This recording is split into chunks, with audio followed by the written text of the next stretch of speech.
it's cool to see the Warriors back in the finals as like more of a homegrown team this time, a team that really worked to get back to where they were. Would you fall for me like I fall for you?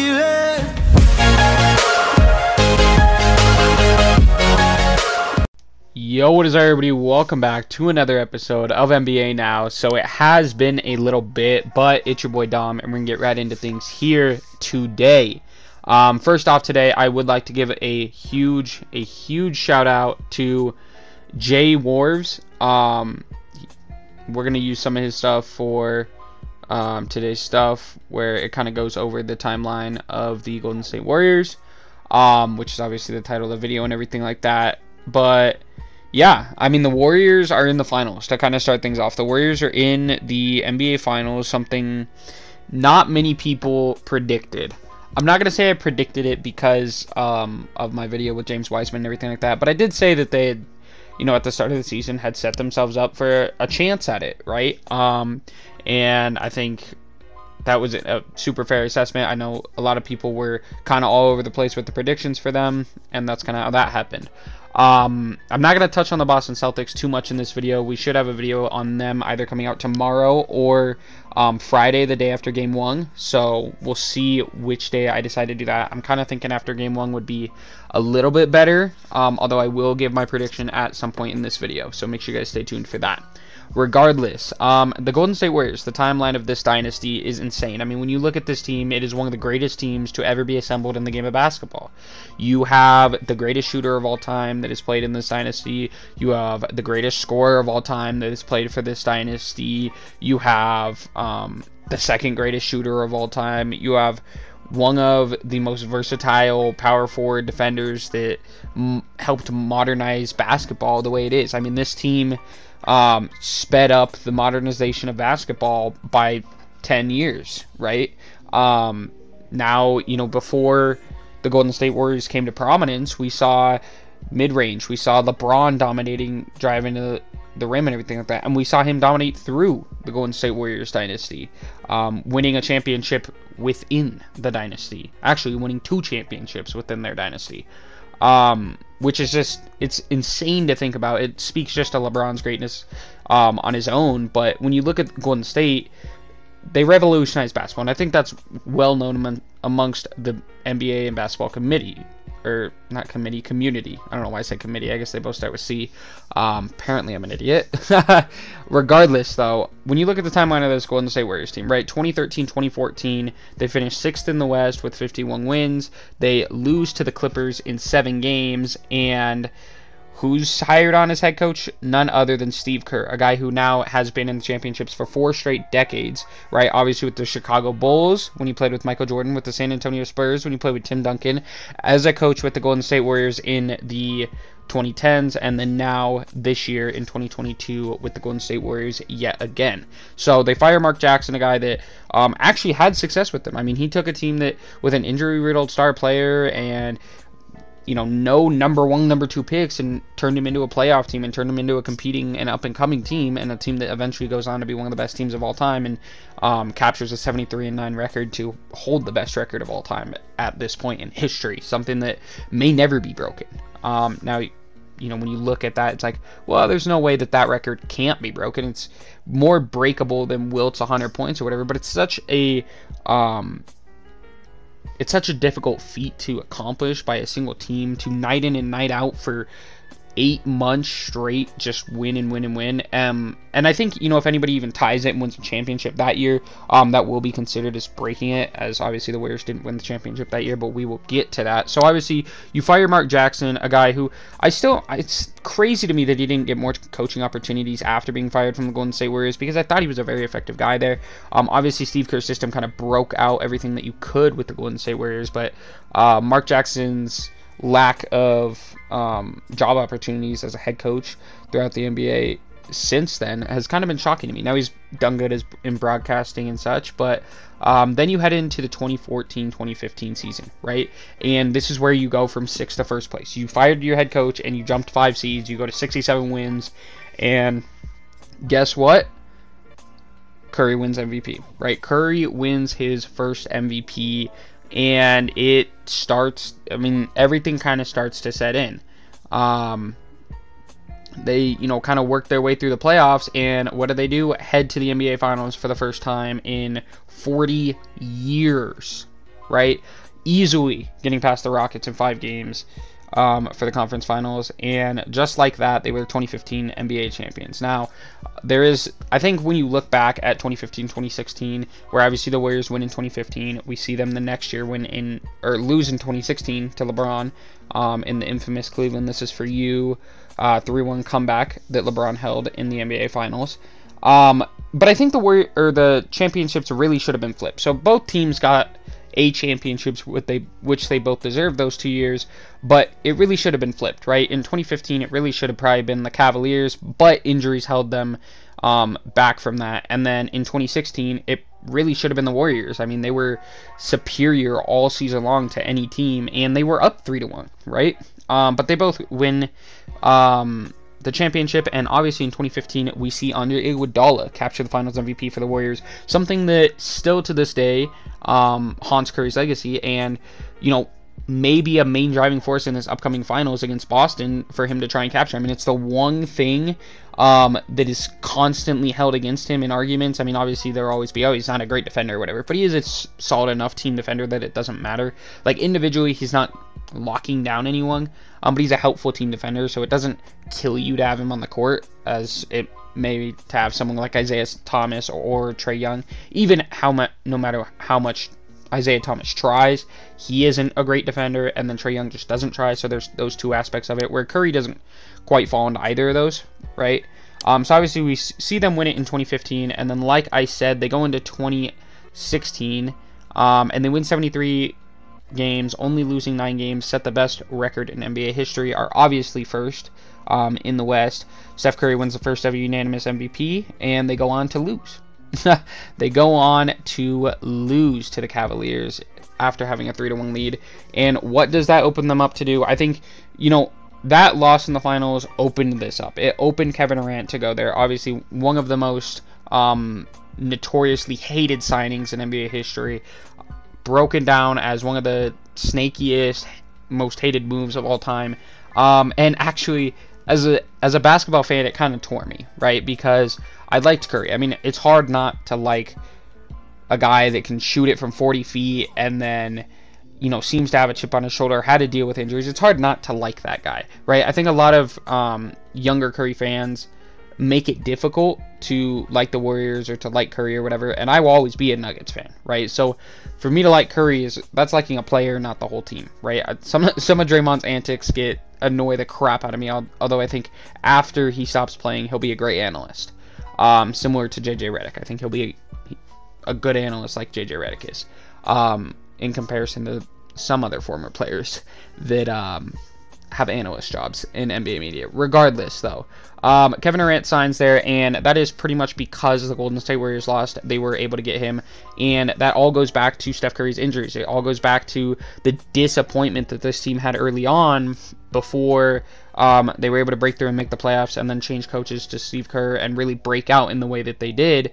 They had Curry on cheap contracts. They had a lot of these star players on cheap contracts. Obviously, the salary cap jumps majorly with new ESPN deal rights and stuff like that for streaming games and everything, which NBA Player Committee President and Vice President LeBron James and Chris Paul fight to have immediately put into the salary cap rather than a gradual uptick, which would have prevented this, but also would have prevented the contracts that we saw, the contract extensions that we saw Chris Paul signed with the Clippers before getting traded to the Houston Rockets, or he might have signed it with the Rockets, I'm not sure, or LeBron James signing with the Cavaliers at that time. So it would have prevented them getting some money, but it would have also prevented Kevin Durant signing a 2-year deal worth $54.3 million to join the Golden State Warriors in the 2016 offseason. So that heads you straight into the 2016-2017 season. The move that many view broke the NBA, for better words. Even though there were still teams that competed, and I think the Rockets should have probably won a championship in this stretch, but they didn't. It did break the NBA. It made it hard being a fan of Curry. It made it hard being a fan of Kevin Durant, because Kevin Durant is, I mean, him and Donovan Mitchell are two of my favorite players of all time. I know that Donovan Mitchell isn't relevant to this video or whatever, but Kevin Durant being such an electric player to watch and one of my favorite players growing up, right? It's hard. It was very hard as a fan to be like, how do I, like, I don't want to root for this team because of what I just saw happen, but also I like these players and I want to see them succeed. So if you get that aspect of it, I know I'm going to get hate for that or whatever probably, but if you can understand that aspect of it, it was very confusing for me as a fan of what I was supposed to do. But they go on to be first in the West, not breaking the record for wins again that year, and obviously win the NBA Finals pretty easily. Honestly, once, I mean, the Cavs and the Warriors were super evenly matched those first 2 years, right? Like I said, they both won one, they both deserved one, maybe they both stole each other's. But once Kevin Durant got there, it was a team that already matched up with the Cavaliers, and then a Cavaliers team starting to deplete, and then you just put one of the best players on the planet on the Golden State Warriors. So it was a monopoly for a couple years, right? We see Curry sign a bigger contract, which will come into play later. And heading into 2017-2018, they are expected to do the same thing. Now this year, they coast. They begin to coast a little bit more, and this is kind of the start of that, where they only win 58 games, and they are second in the Western Conference. But that doesn't matter because they go straight into the NBA Finals again, right?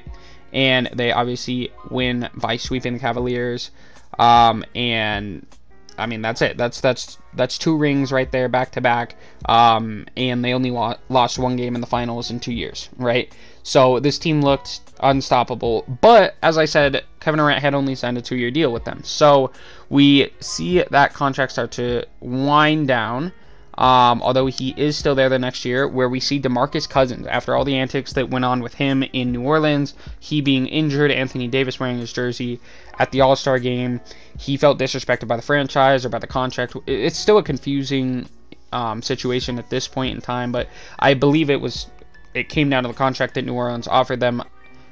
I think it was the same contract that they offered to Julius Randle, who eventually goes there before going on to go to the New York Knicks and become a most improved player in the NBA.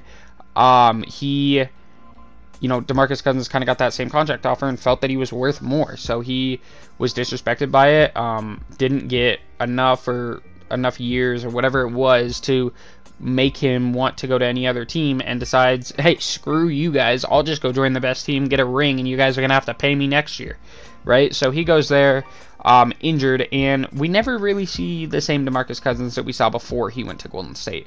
Anyways, they go back to being first in the West with Kevin Durant. But this year gets a little bit more difficult for them.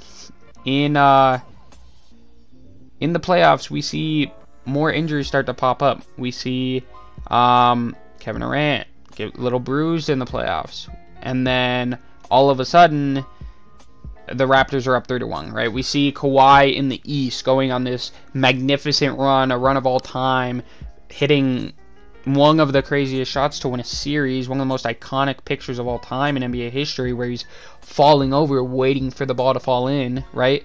And he is playing the people's hero, right? The people's hero, especially not only to those that hate the Golden State Warriors dynasty and hate the monopoly that they held on the NBA, but to an entire country. I mean, this guy puts an entire country on his back and lifts the the Toronto Raptors straight to the NBA Finals, where they meet up with the Golden State Warriors. And in a lot part due to injury, and a lot part due to lack of depth.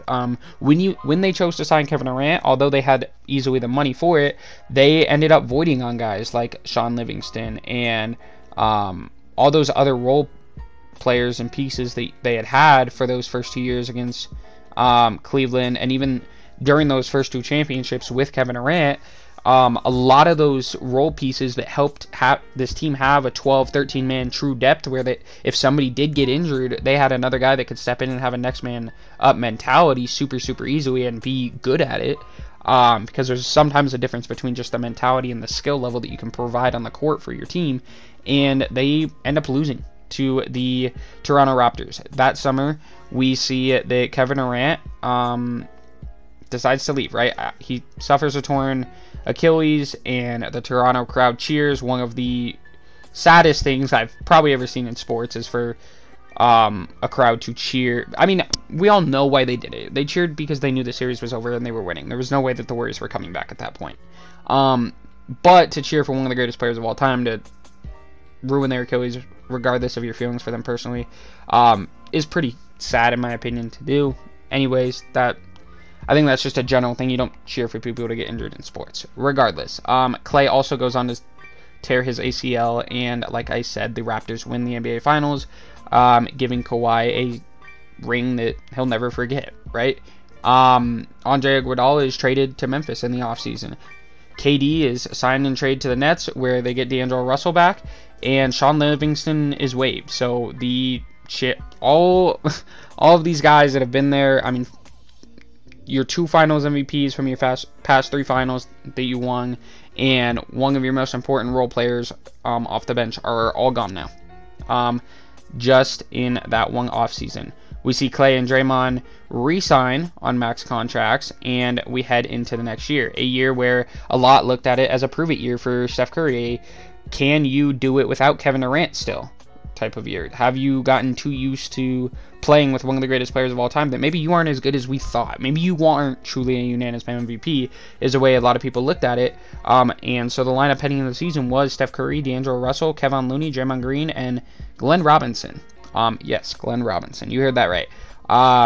The bench was slowly starting to fill out with some guys that we know from their team now. There was Damian Lee on there. There was Jordan Poole. There was Eric Pascal, who obviously we know ended up having a good rookie year. Alec Burks was a pretty interesting situation there for the Golden State Warriors. And then Klay Thompson, who was injured. Heading in throughout the season, we see Curry get injured only on October 30th, ending his prove-it season, for lack of a better word, after breaking his hand or whatever happened with Aaron Baines.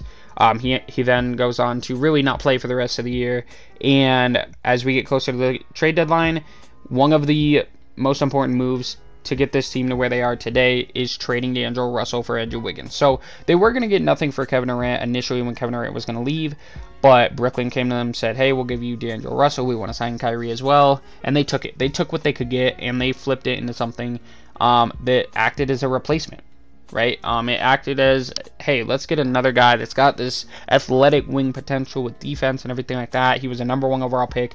What can we make him with next to Steph Curry and next to Klay once they're back, right?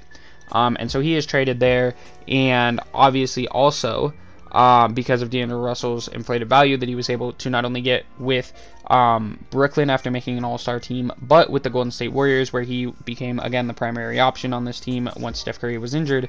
They also get back a first-round pick and a second-round pick in 2021. Then they win 15 games. They are atrocious for the rest of the year. They do not do much.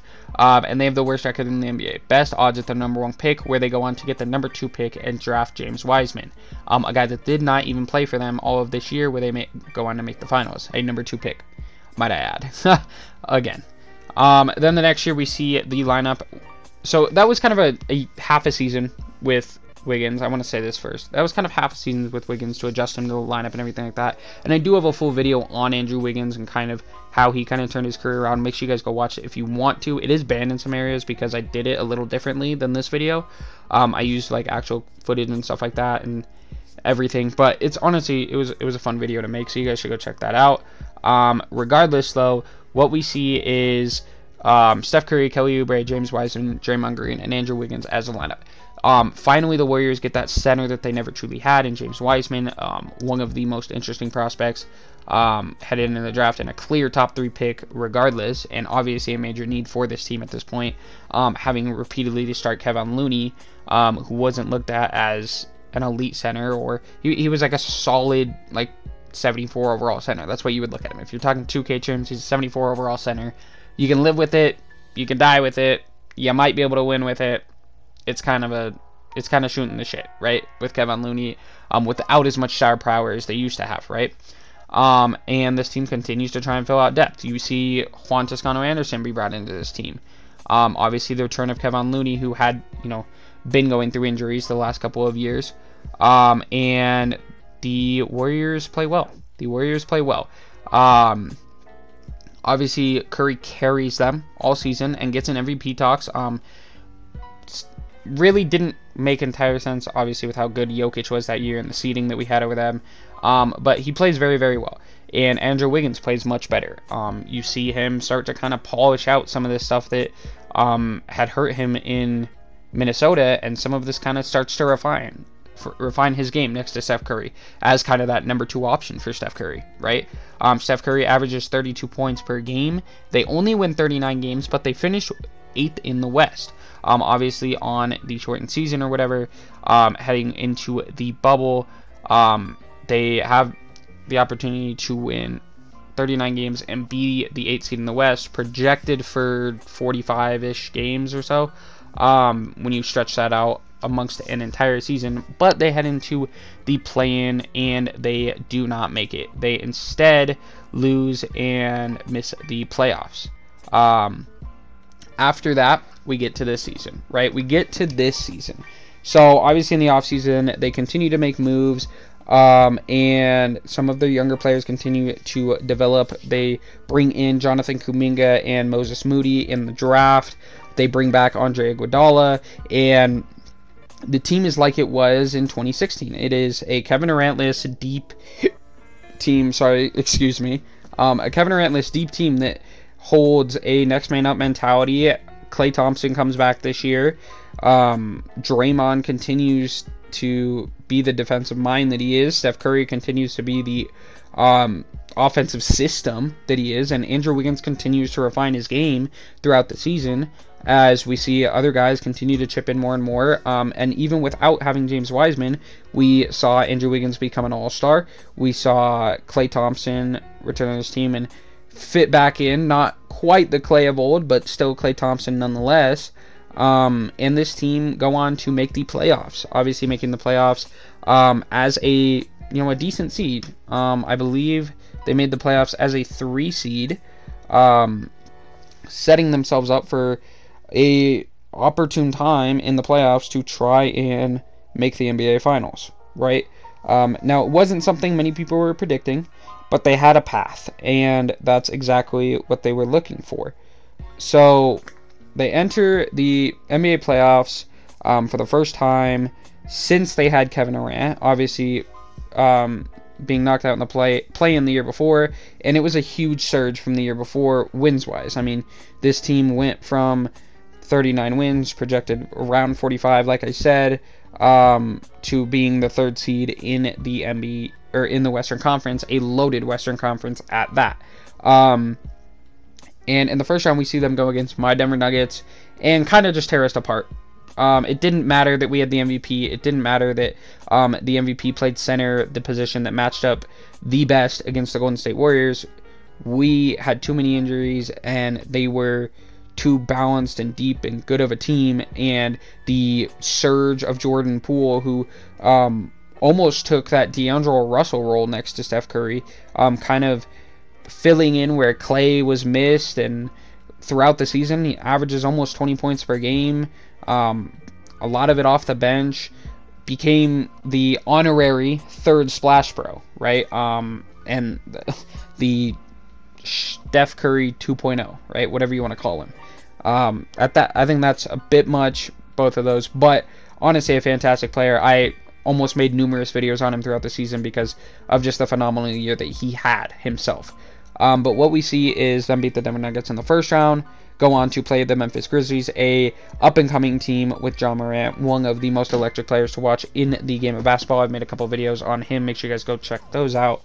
And then go on to play Luka Doncic, again, one of the best players in the game of basketball. And a lot of the narratives nobody thought Luka was making the conference finals, I don't think. I think I had him as a round 1, round 2 out because he's Luka.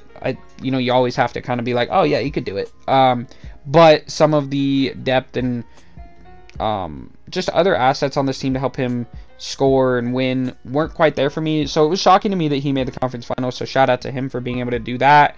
It seems that the switch from having Porzingis to having more perimeter scoring that isn't just reliant solely on Luka, with Jalen Brunson and Spencer Dinwiddie down next to him kind of helped him out a lot in the playoffs. But the Golden State Warriors, again, seamlessly win that series 4-1 and head to the NBA Finals, where Boston came to meet them just the other day after beating the Miami Heat in 7. Now, here gets to my prediction.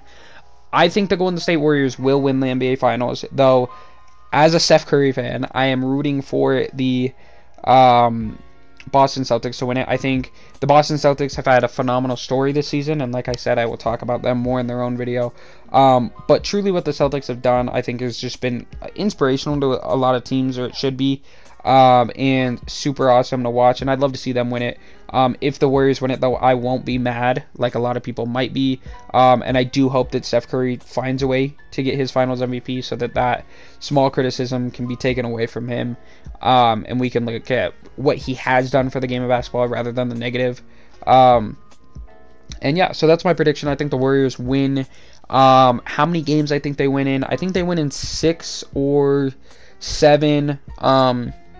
Some of that's going to come down to some late stuff, probably in Game 5 or Game 6, where the Warriors potentially have an opportunity to close it out, and the Celtics are able to make some great defensive stops, and maybe Tatum can just do something to extend the series.